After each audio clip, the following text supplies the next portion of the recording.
Hello ladies and gentlemen, it's Tuesday, February 24th, 2015. Thank you so much for tuning in to another episode of Cardoodle. This is Jim. February's almost over. That means the next episode of Cardoodle will be in March, and I am so happy. It has nothing to do with the miserable weather we have this time of year. It actually has to do with the fact that for some reason, whenever I find myself recording, I cannot pronounce February for the life of me without doing at least 5 takes of it. In conversation, fine. When I record, I don't know what it is, I flub February. So good riddance to that. How is everybody? Hope you're having a good week so far. In this episode, you're going to see me draw the background of the next episode of Welcome to Boulderdash to come sometime mid-March. This one's going to involve the transition from winter into springtime. You'll see a little bit more about that in the next episode where I start designing some of the characters. You know, this cartoon, I'd hit a creative block for a little while, and then I started forming an idea in a really weird way. See, my wife had a few errands to run, and due to some circumstances that day, I had to come with her. And at first I was kind of grumbly about it. I was just kind of upset that I had to run around doing these errands when I had planned to get a lot of work done that day. But it's important to note that overnight we had some freezing rain and sleet, and then overnight there was a hard freeze. And so there was no like snow or ice on the ground, but the trees looked gorgeous. All the trees were covered in these ice crystals, and they were just shimmering in the sunlight as they melted down. I thought it looked beautiful. And so the action of that ice melting had me thinking about the transitions between seasons. You know, I guess that made me realize that the unexpected is not always a bad thing. You know, here in Georgia, we don't really get much of a transition between seasons. We'll have winter where we'll have a mild cold, like 40s or 30s sometimes. Then suddenly we have a really hard freeze around mid-February, right around now. In fact, we got about an inch of snow this morning, probably going to get another inch or two tomorrow. And then by this time next week, we will once again enter the biennial 2 weeks of tolerable weather, wherein we have 50 and 60 degree temperatures before they immediately spike into 80 degrees with 90% humidity. So anyway, cartoons.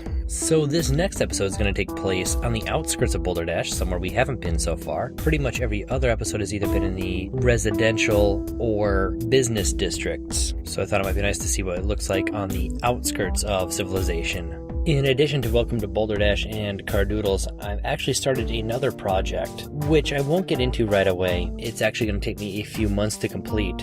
I started this channel with specific goals in mind, and finishing this project, hopefully sometime in September, will mark the achievement of one of those goals. You know, it's just one of those projects that's been put off for a very, very long time, either because I felt I wasn't skilled enough, or had other obligations, or other times just plain made excuses for myself. But in the past year, I think I've gotten a lot better at my workflow and making sure I get just at least a little bit done each day. Like I've said in previous videos, I do want to build on this world, which is why I'm making a cartoon that takes place more in nature rather than in the suburbs or in a store someplace. So the Oscars have come and gone. I honestly don't know anything about them. I don't know much about the Oscars this year other than the fact that some actress apparently made a very poignant speech because I saw it on my Facebook feed. And then there was one other article that kind of blamed Neil Patrick Harris for the low ratings this year. Yeah, Neil Patrick Harris, one of the most popular actors right now, is the reason that the Oscars didn't do well this year in ratings. You know what the real reason is? Nobody watches the Oscars anymore. No one really cares that much. I mean, I can see how it might be useful as an industry event, but I think most people overall are kind of like me. We know what we like. We go to the theater or we download the movie, we watch it, and we enjoy it no matter what the Academy says about it. And that's not meant to knock the Oscar winners. I mean, hey, congratulations, guys. I'm sure I have tons of Oscar winners watching this. Or I could be wrong. I mean, do any of you guys watch the Oscars? I could be totally just out of the loop. I know I'm out of touch about a lot of things, so that's totally within the realm of possibility. Please let me know what you think about that, as well as any comments, questions, or anything you have in the section below. And I want to thank you for liking, sharing, commenting, and subscribing. I really, really do appreciate it, and I will see you all next Tuesday.